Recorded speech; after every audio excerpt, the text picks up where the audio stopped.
Para sahabat, ini ada seorang sahabat Alan BA itu memberikan komentar pada channel saya. Izin request Pak, mungkin bisa memberikan pencerahan terkait dengan laporan keuangan desa, di mana saat ini Pemdes itu seringkali direpotkan dengan sistem administrasi keuangan yang itu dibangun. Jadi ini soal laporan keuangan desa. Tentu saya tidak akan memberikan tutorial secara manajerial, secara teknis bagaimana laporan keuangan. Ya, tetapi tentu saja saya akan mendiskusikan laporan keuangan ini dalam kerangka yang lebih besar, dengan kerangka pemerintahan desa, demikian juga dengan relasi kekuasaan antara desa dengan supradesa, kemudian pemerintah desa dengan badan permusyawaratan desa, dengan warga masyarakat, dan seterusnya. Laporan keuangan desa memang ini luar biasa dan saya sering komentar bahwa ini terlalu konyol ya. Ada pejabat yang mengatakan begini, suka tidak suka, mau tidak mau, pada ujungnya desa harus membuat laporan. Kalau desa tidak bisa membuat laporan itu bisa berbahaya dan itu juga punya dampak pada saya. Lalu saya komentar begini, Pak, apa urusannya ini hanya urusan uang toh? Apa ini hanya urusan laporan toh? Jadi memang luar biasa dan desa itu membuat laporan ya banyak. Dulu pernah saya dikasih sebuah ini ya, di sebuah desa di Klaten itu setumpuk begini. Luar biasa. Jadi itu yang menyiapkan itu sampai seminggu ya, lembar lembur.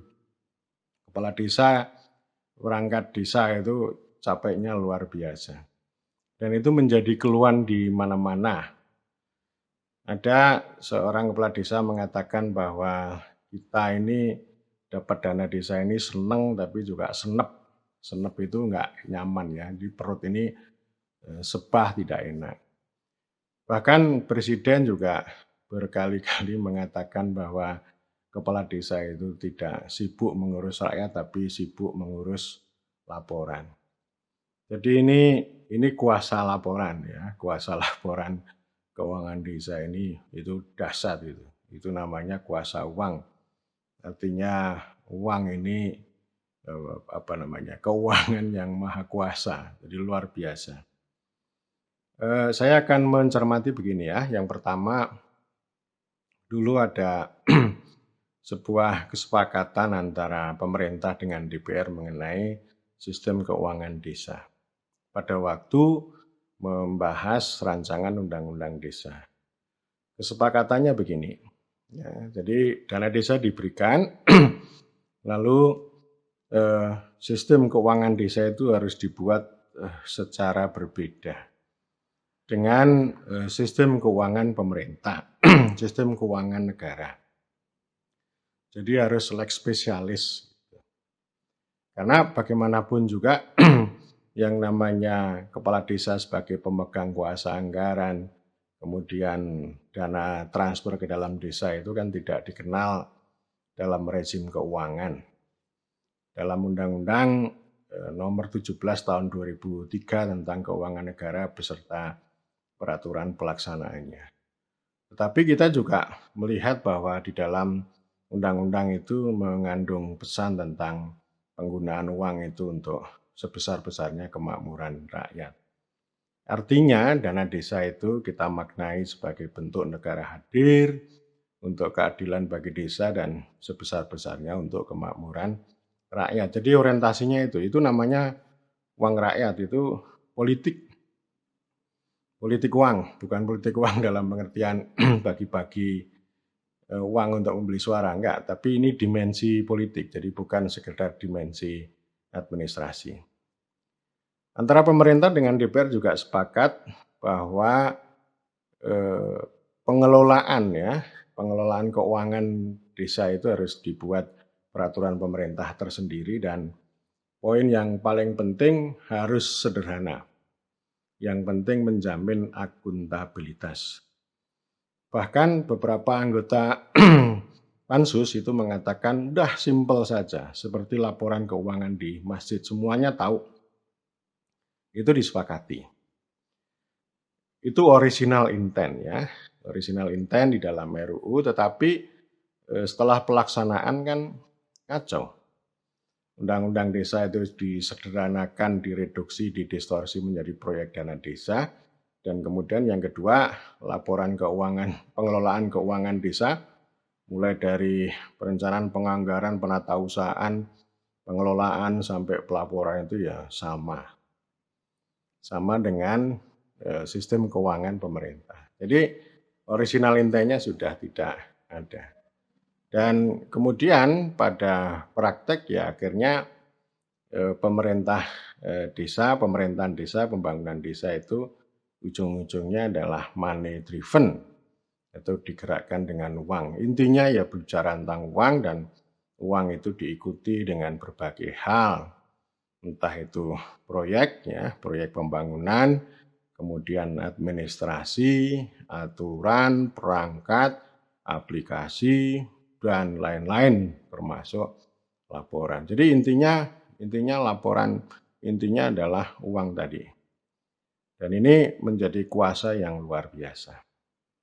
Ini sudah mengalami penyimpangan atau distorsi sejak awal.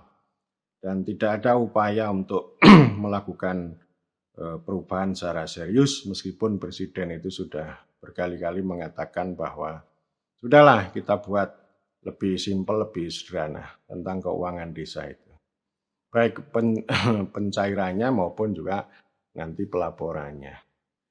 Memang juga ada regulasi begini ya. Jadi pencairan dana desa itu cukup realisasi 1 lembar dana APB desa. Itu sebenarnya sudah cukup simpel. Demikian juga ini pencairan dari rekening nasional kepada rekening desa melalui daerah itu hanya 1 minggu. Lalu ada 2 syarat itu. Tapi pada prakteknya berbagai peraturan menteri itu kan muaranya di peraturan bupati. Dan itu susahnya minta ampun. Suatu ketika Badan Pemeriksa Keuangan sebenarnya mengingatkan, kok ini lama banget, ini melebihi 7 hari. Dan prosedur prasyaratnya luar biasa. Jadi ini sebenarnya melanggar aturan, tapi tetap saja dijalankan karena selalu ada argumen dari institusi lain, baik itu rezim keuangan maupun BPKP bahwa ya desa itu belum siap, sistemnya belum siap. Jadi kalau terlalu dilonggarkan itu bisa menimbulkan masalah.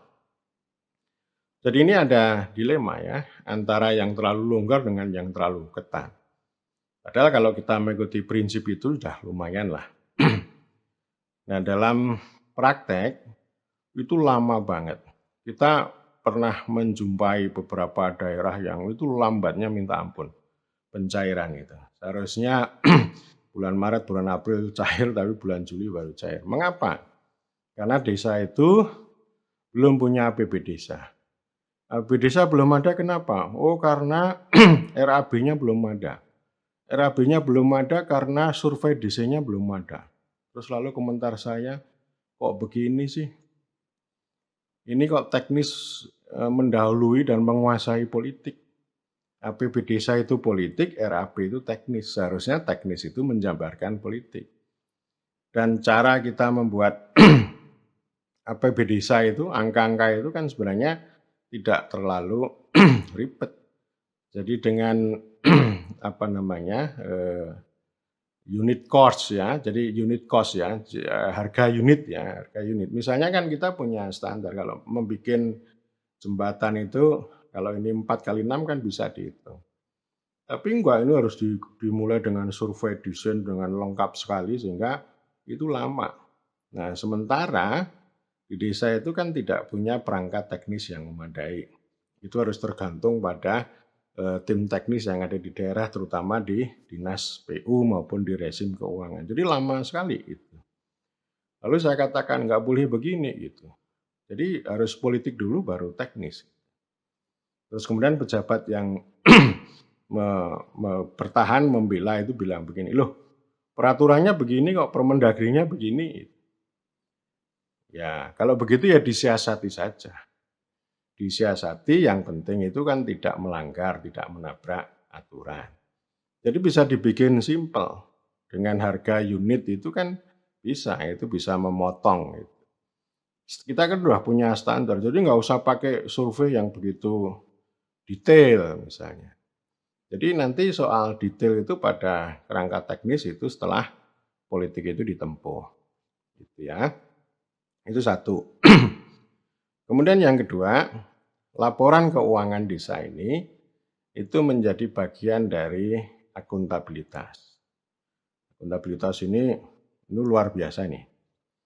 Sangat penting sebenarnya. Tetapi kalau dia itu mengalami distorsi, akhirnya ya tadi, yang paling utama adalah akuntabilitas yang sangat administratif. Artinya nanti yang dilihat, yang diukur itu ya laporan, bukan pada bukti.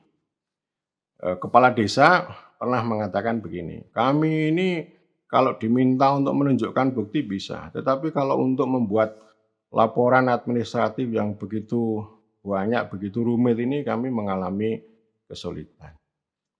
Ya, jadi ini kan bahasa simpelnya kan begini, akuntabilitas publik sama akuntabilitas administratif.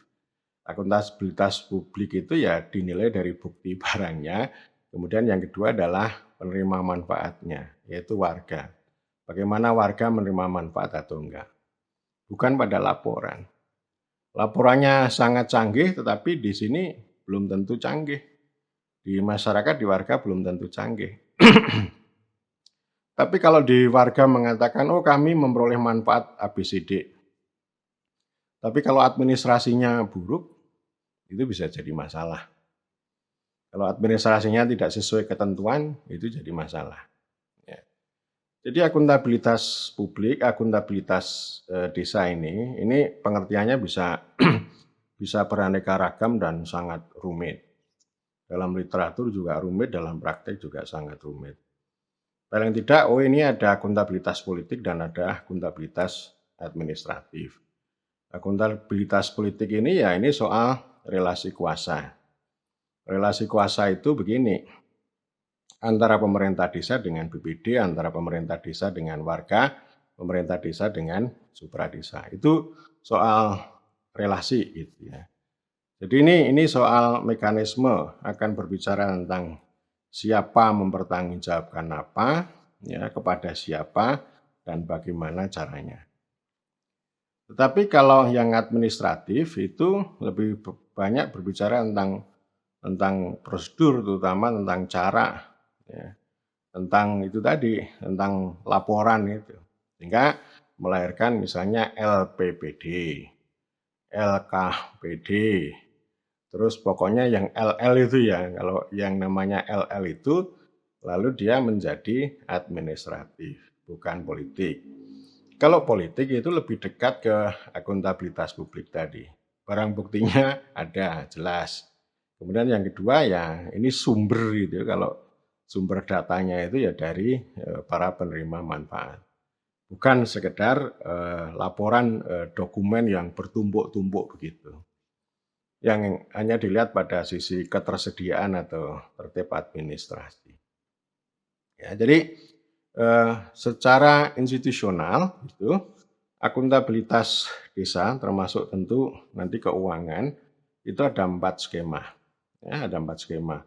Pertama adalah akuntabilitas lokal. Ini pemerintah desa, terutama kepala desa dengan musyawarah desa. Itu politik. Ya. Jadi misalnya begini, musyawarah desa bulan Juni.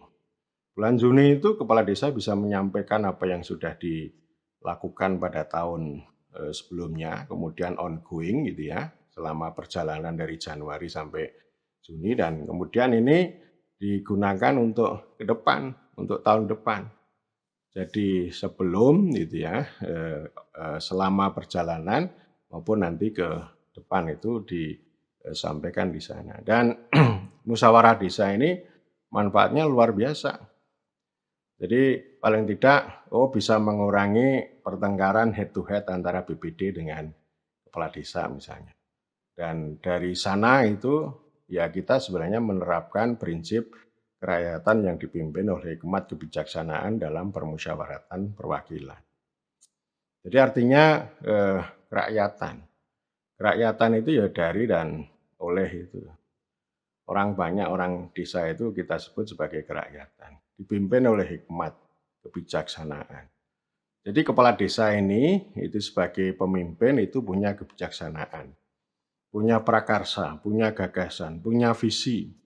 Dan itu semuanya nanti akan melahirkan responsibilitas. Jadi artinya sebenarnya bukan hanya soal laporan, bukan hanya soal akuntabilitas, tetapi responsibilitas kepala desa ini penting karena dia memperoleh mandat dari orang banyak.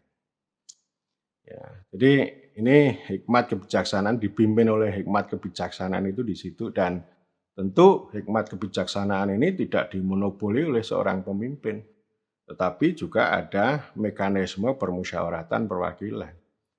Jadi badan permusyawaratan desa itu dia perwakilan unsur-unsur dari berbagai masyarakat. Dan fungsi utamanya adalah melakukan permusyawaratan. Musyawarah desa itu menjadi ranah otoritas BPD yang menyelenggarakan BPD. Jadi ini politik ya, relasi antara BPD dengan kepala desa. Jadi kalau kita berbicara, kemudian ada aspirasi, ada diskusi, ada deliberasi, ada musyawarah, kemudian ada negosiasi, ada desisi, ada keputusan. Nah, itu namanya proses politik dan itu sangat penting. Lebih penting daripada kita mengisi form. Jadi sekarang dalam praktek membuat APBD desa itu mengisi form harus disesuaikan dengan kodifikasi rekening desa itu yang ada di dalam peraturan, dan itu kemudian ditelurkan, dipasang atau diinstalasi di dalam aplikasi sistem keuangan desa. Jadi kalau ini proses politik ini dalam musyawarah desa ini lalu dikalahkan dengan aplikasi, nah itu masalah serius. Artinya administrasi itu lebih dominan daripada politik. Itu akuntabilitas lokal. Di sana mengandung politik yang paling utama. Kemudian yang kedua adalah akuntabilitas sosial. Ya, ini banyak disukai orang ini. Ini itu partisipasi ya, baik partisipasi di sebelum, selama maupun sesudah. Jadi artinya apa? Artinya ya berbagai kelompok kepentingan, berbagai segmen masyarakat itu punya hak untuk menyampaikan aspirasi, untuk meminta informasi, ikut menikmati. Jadi sudah ada di dalam undang-undang desa itu sudah dikatakan secara jelas gitu. Jadi artinya orang itu tidak perlu mencari-cari yang lain-lain lalu mengatakan bahwa dana desa dicengkram oleh elit lalu tidak sampai ke masyarakat, karena itu perlu dibuat semacam strategi, semacam cara, semacam taktik gitu. Ya, artinya ya sudahlah, kita itu intinya menjalankan aturan itu. Kalau macet ya bagaimana? Nah itulah pendampingan itu begitu.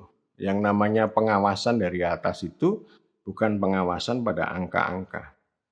Tapi melihat musyawarah desanya jalan enggak? Partisipasinya jalan enggak? Jadi artinya pengawasan itu pada level strategis, level politis. Bukan pada hal-hal yang sangat teknis. Ya, jadi masyarakat bisa juga ini didorong. Yang namanya pendampingan itu kan politik kritis. Ya.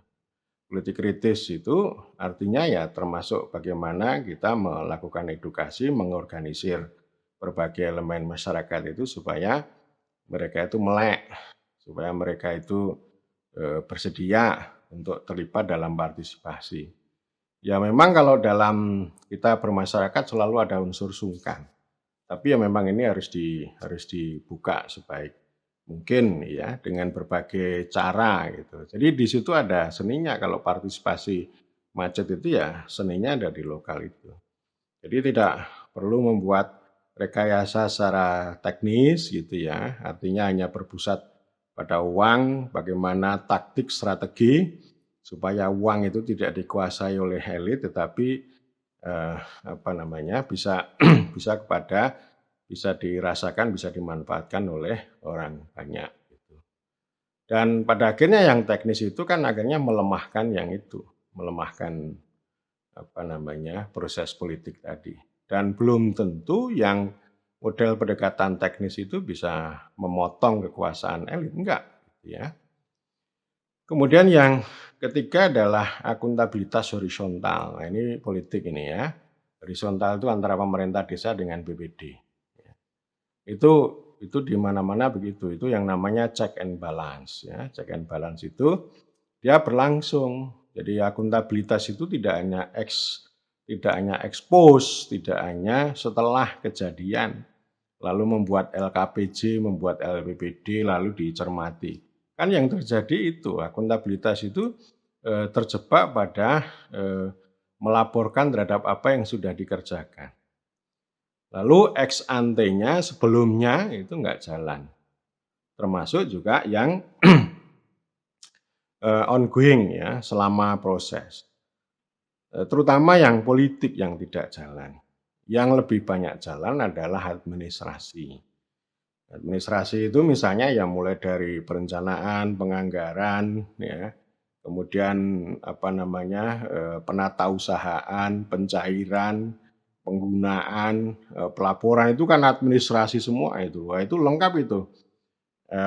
Ex ante-nya jalan, ongoing-nya jalan, lalu expose-nya juga jalan, setelah kejadian juga jalan. Jadi artinya ini akuntabilitas administratif itu lebih utama, sehingga akuntabilitas horizontal secara politik ini tidak tumbuh dengan baik gitu ya, terutama tadi dari garis waktu itu sebelum, selama, dan sesudah. Itu tidak jalan dengan baik dan pada ujungnya ini BPD itu nanti LKPJ itu hanya administratif juga. Ya, karena laporan utamanya ke atas dan BPD akan mencermati dokumen itu. Ya, jadi itu distorsinya luar biasa. Jadi ada distorsi dari politik ke administrasi begitu dan administrasi yang dominan. Kemudian yang keempat adalah akuntabilitas vertikal. Ini lebih banyak administratif, yaitu pengawasan dan laporan. Pengawasan dari atas ke bawah gitu, dan laporan dari bawah ke atas, ke supradesa. Nanti semuanya minta laporan. Laporan itu bisa untuk data, bisa untuk administrasi, bisa untuk audit, macam-macam kepentingannya. Dan ini yang namanya pengawasan ini luar biasa. Yang namanya polisi aja minta kok, ya, minta laporan juga gitu. Nanti yang lain juga begitu ya. Jadi ada berbagai aplikasi, ada aplikasi Siskudes, barangkali daerah juga punya aplikasi itu beda-beda gitu. Nanti Kementerian Desa yang punya dana desa itu, yang merasa punya dana desa itu juga minta laporan penggunaan dana desa. Jadi ini desa itu menjadi objek akuntabilitas. Jadi bukan sebagai subjek akuntabilitas, tapi sebagai objek gitu. Dan ini kalau 4 ini artinya kan sebenarnya 75%-nya itu di dalam desa. 25%-nya itu di luar ya, terutama pemerintah supra desa. Ini yang 75% itu lebih banyak politik. Maknanya ya, supaya lebih dinamis. Tapi dalam praktek itu yang akuntabilitas vertikal administratif itu lebih dominan. Pemerintah supra desa itu lebih banyak mengawasi daripada membina. Lebih banyak mengatur daripada mengurus. Lebih banyak membuat desa sebagai objek daripada sebagai subjek. Ya, jadi mengatur, mengendalikan, mensubordinasi itu begitu kuat dan kemudian poin berikutnya yang mau saya katakan bahwa akuntabilitas ini itu lebih dominan sebagai administrasi. Jadi administrasi itu bukan sebagai tindakan yang konkret, yang nendang untuk mencapai efektivitas, tetapi sebagai kekuasaan untuk mengendalikan desa. Ya, ini administrasi, dan administrasi itu lebih dulu, lebih dominan, lebih utama daripada politik. Nanti administrasi itu akan didukung dengan teknis yang banyak. Teknis itu ya termasuk survei desain, menyusun RAB, kemudian aplikasi, kemudian banyak banget. Ya, itu satu paket ya. Jadi kalau administrasi sama teknis itu menjadi satu paket, itu yang jauh lebih dominan daripada politik. Padahal sebenarnya yang namanya pemerintahan itu kan politik, hukum, dan administrasi. Ya, jadi politik itu rakyat, hukum itu warga, begitu ya. Dan kemudian administrasi itu untuk memungkinkan, untuk menjalankan, administrasi itu kan government in action. Pemerintah dalam aksi, dalam rangka untuk mewujudkan kehendak rakyat maupun pelayanan dan perlindungan kepada warga. Jadi nanti efektivitasnya akan dilihat di sana, dan ini saya kira ada dimensi yang luar biasa. Tetapi sekali lagi bahwa administrasi ini ternyata juga politik untuk dirinya sendiri gitu. Dia juga sebagai kekuasaan yang itu mengendalikan desa itu, termasuk tadi suka tidak suka, mau tidak mau, desa harus membuat laporan, dan intinya di situ. Nanti ujungnya itu tadi laporan. Jadi antara spirit proyek dengan spirit administrasi itu sama. Nanti output utamanya adalah laporan. Ya, dan itu sebenarnya Presiden Joko Widodo tidak terlalu enjoy sebenarnya, tidak terlalu suka dengan model-model laporan itu. Sehingga kenapa beliau belusukan itu kan sebenarnya ingin melihat bukti konkretnya, ingin melihat hasilnya itu seperti apa. Ya, jadi berkomunikasi sama rakyat itu namanya akuntabilitas publik, akuntabilitas politik. Nah ini kurang nih. Jadi lebih banyak yang namanya desa ini urusan administrasi yang itu luar biasa, sangat kuat begitu. Ya. Dan kemudian ini dampaknya apa yang seperti ini, dan kemudian nanti bagaimana, karena banyak kepala desa itu juga sering bertanya, kalau ya administrasi keuangan yang begitu banyak itu, lalu bagaimana sikap kami? Bagaimana kami harus menghadapi itu semuanya? Ada 3 hal yang mau saya katakan. Yang pertama itu pada level gagasan, perspektif. Saya tadi sudah mengatakan bahwa 4 skema akuntabilitas itu yang bisa kita telusuri baik secara konseptual maupun pada undang-undang desa ya. Akuntabilitas lokal, akuntabilitas sosial, akuntabilitas horizontal, dan baru akuntabilitas vertikal. Jadi akuntabilitas politiknya harus lebih banyak, lebih dominan daripada yang administratif. Nanti ujungnya adalah akuntabilitas publik. Jadi bukti itu, kemudian tanggapan atau respon masyarakat desa itu lebih penting daripada laporan itu, baik dalam bentuk kertas, tumpuan kertas itu maupun yang digital. Karena yang digital administratif itu ya hanya sebatas itu saja. Tidak akan membawa dampak yang besar terhadap orang banyak. Jadi politik harus lebih dominan daripada administrasi, politik harus lebih dulu daripada administrasi dan teknis. Kemudian yang tidak kalah penting secara konseptual itu adalah responsibilitas. Ini yang jarang dibicarakan. Jadi artinya kalau di zaman neoliberal itu kan mengalami pergeseran. Kalau yang responsibilitas itu diberikan pada pribadi secara privat, orang per orang. Jadi setiap orang harus bertanggung jawab atas dirinya sendiri, artinya pemerintah jangan terlalu banyak ngurusi orang begitu ya.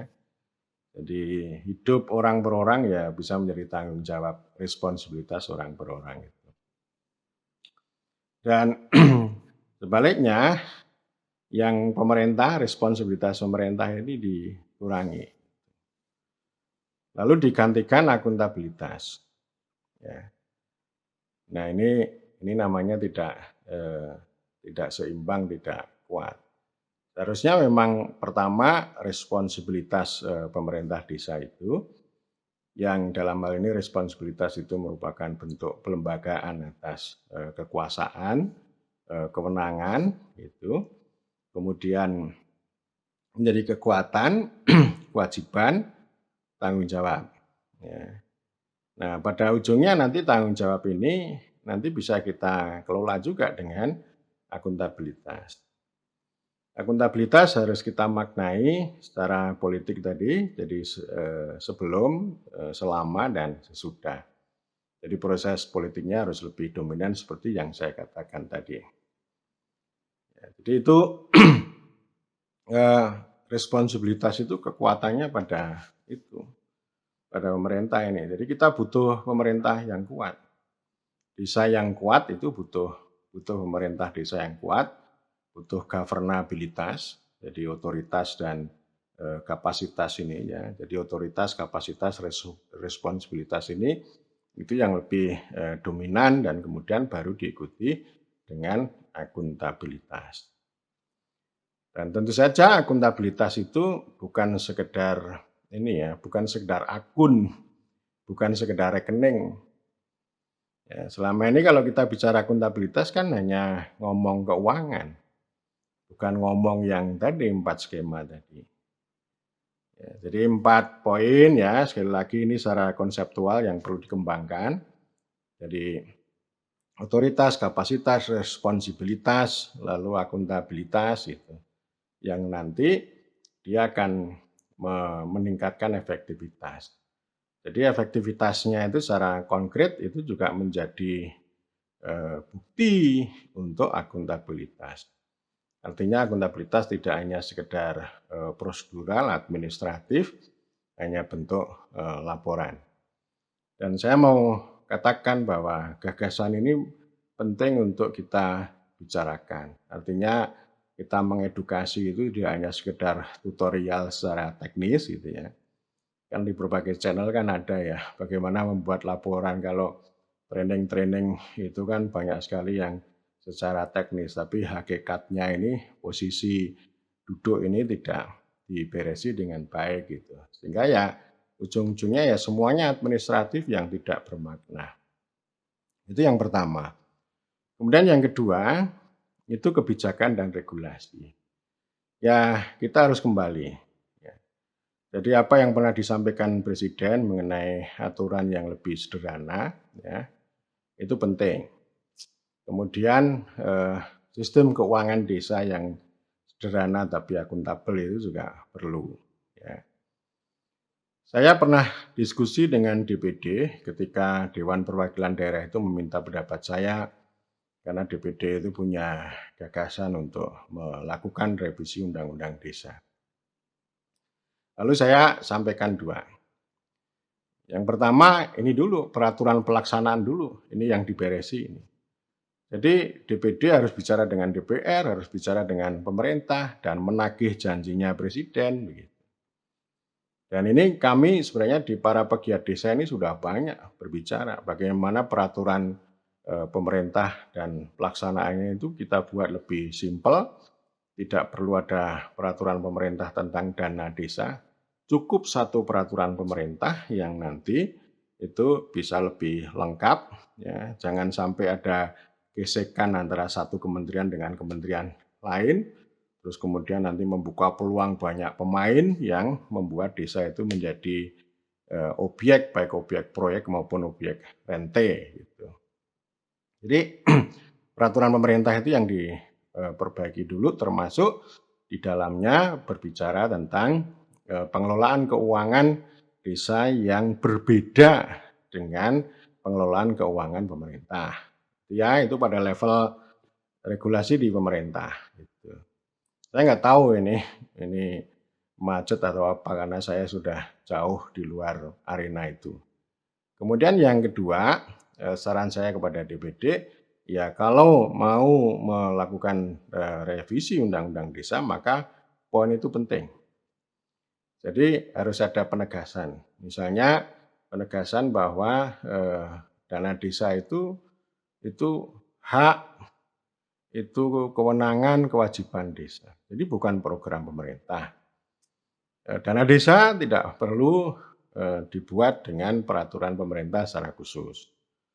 Kemudian di Undang-Undang Desa juga yang mau direvisi itu juga ditegaskan tentang apa namanya, sistem atau manajemen pengelolaan keuangan desa itu harus berbeda dengan yang dimiliki atau dijalankan oleh pemerintah. Jadi poin-poin itu saya kira penting untuk ditegaskan pada satu sisi ya di peraturan pemerintah.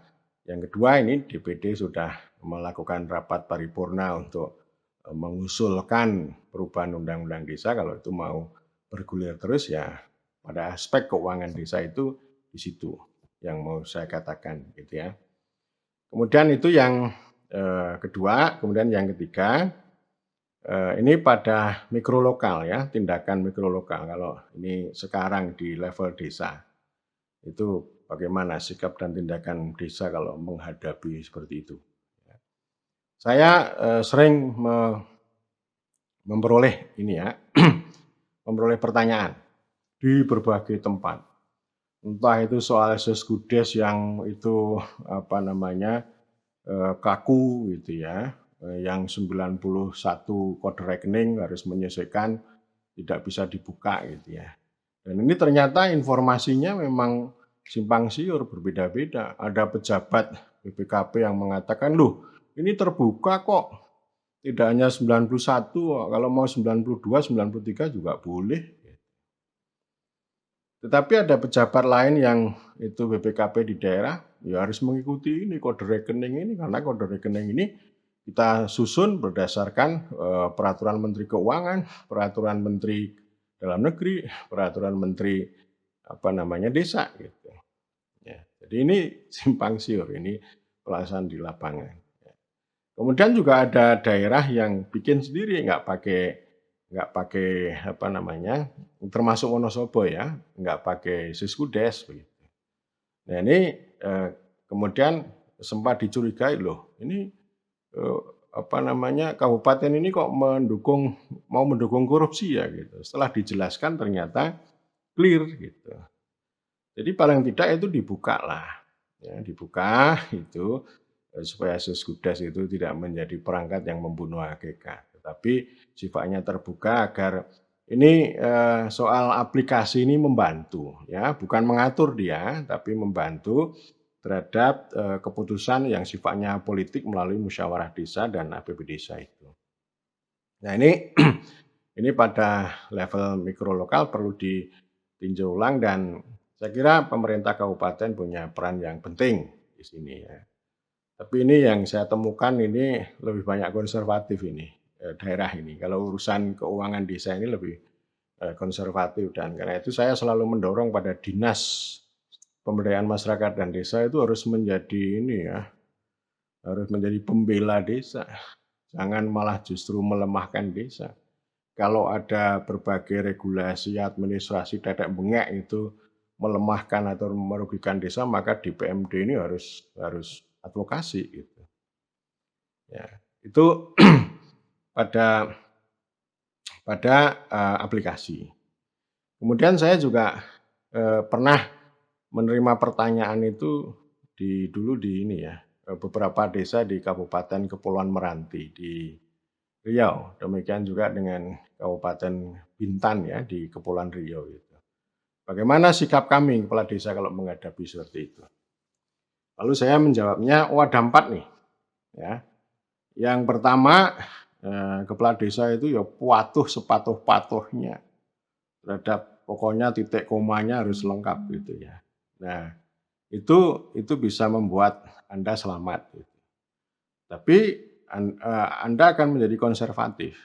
Jadi tidak akan banyak perubahan. Anda pokoknya yang penting selamat, tapi tidak akan progresif, tidak akan membawa perubahan yang fundamental terhadap desa. Itu yang penting hanya mengutamakan selamat. Ya, tinggal pilih itu ya. Jadi mau memilih aturan administrasi atau mau memilih kehendak rakyat banyak. Nah, kalau mau patuh ya pasti ada yang dirugikan. Kepala desanya menjadi konservatif, tidak progresif, dan dia juga akan kehilangan legitimasi dan kepercayaan dari orang banyak. Itu satu.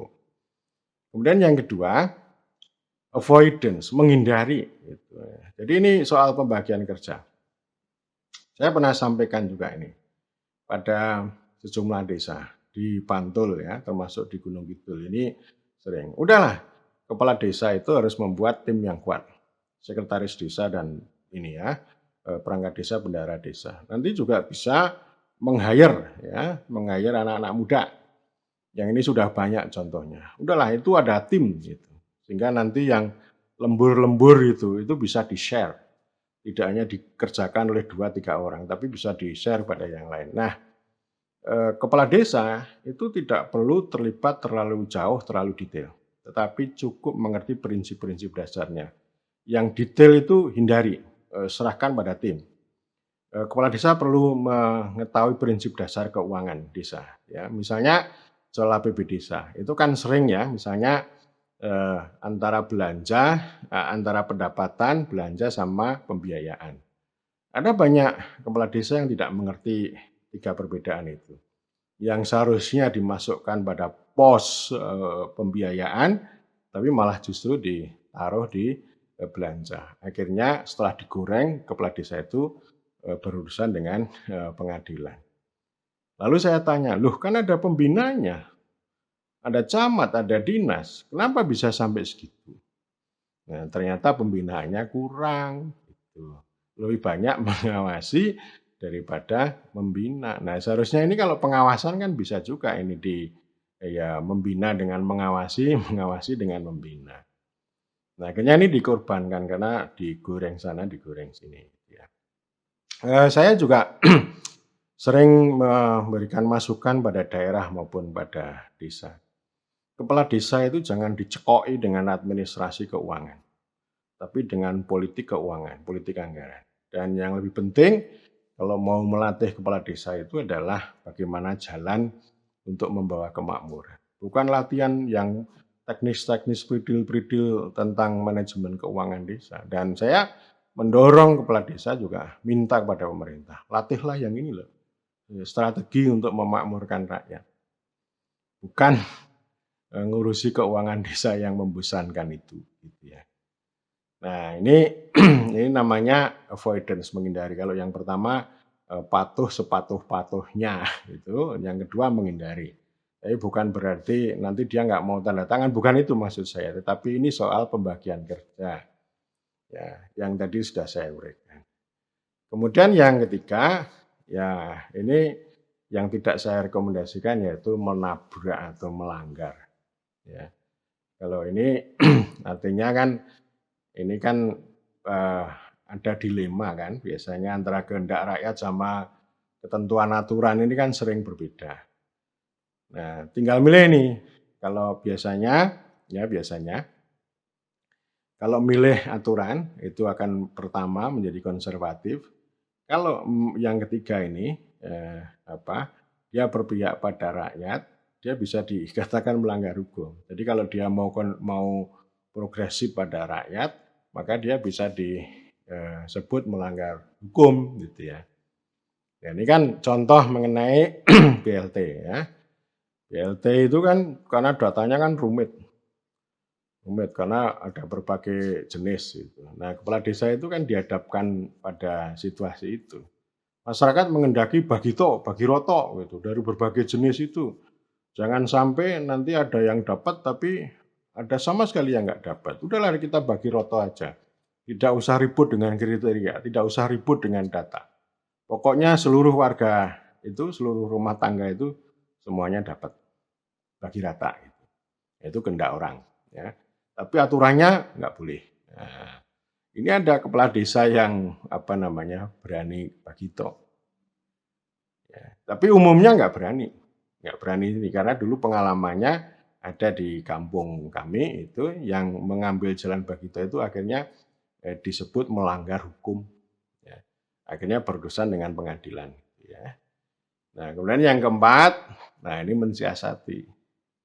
Mensiasati. Kalau ada kesenjangan itu kan, oh berarti ada seni kemungkinan. Politik itu kan soal seni kemungkinan. Ada kesenjangan ketentuan dari atas, ada kehendak dari bawah, nah itu dibutuhkan seni kemungkinan, yaitu siasat. Bisa dibagi toh, tetapi jangan sampai nanti kelihatan itu, kelihatan melanggar. Jangan terus terang, tapi harus ada siasat. Saya sudah berulang kali mengatakan bahwa kalau aturan yang apa namanya, yang yang konservatif itu, tapi berkuasa penuh itu nggak usah dijalankan dengan harkat dan martabat dan hormat, tapi cukup dengan siasat. Dan ini banyak ini yang melakukan itu dan akhirnya selamat juga. Jadi artinya siasat terhadap aturan itu ya aman, selamat itu. Lalu yang kehendak orang banyak ini juga bisa dipenuhi. Yang penting kepala desa itu tidak nyolong.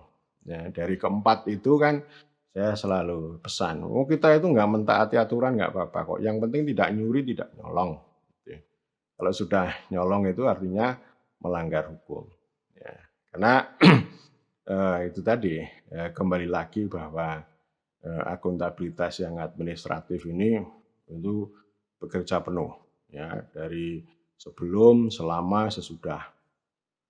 Itu luar biasa itu. Satu, yang kedua administrasi itu lebih dominan daripada politik, daripada kehendak orang banyak itu. Itu semuanya digunakan untuk merawat order gitu ya. Jadi tertib, merawat tertib. Jadi bukan berbicara tentang kemajuan, kemandirian, perubahan begitu, tapi lebih banyak ordering atau melakukan penataan seperti yang sudah saya bicarakan pada video sebelumnya tentang 5 paradigma bagaimana negara itu memandang, menyikapi dan memperlakukan desa. Jadi mudah-mudahan ini yang apa yang saya sampaikan ini bisa menjawab sahabat Alan BA ya. Tentu saja sekali lagi mohon maaf ini saya tidak menyampaikan tutorial gitu ya, tutorial bagaimana cara membuat laporan itu. Tetapi saya ingin mendudukkan ulang gitu ya. Bagaimana laporan keuangan itu harus kita tempatkan pada kerangka otoritas, kapasitas, responsibilitas, lalu akuntabilitas dan efektivitas. Dan itu harus kita maknai secara lebih politik, bukan terlalu administratif banget. Tapi bukan berarti administrasi tidak penting, tetapi administrasi itu harus kita letakkan pada kerangka aksi yang nendang, yang konkret, yang memfasilitasi. Bukan administrasi yang berkuasa atas politik. Ya, saya kira demikian.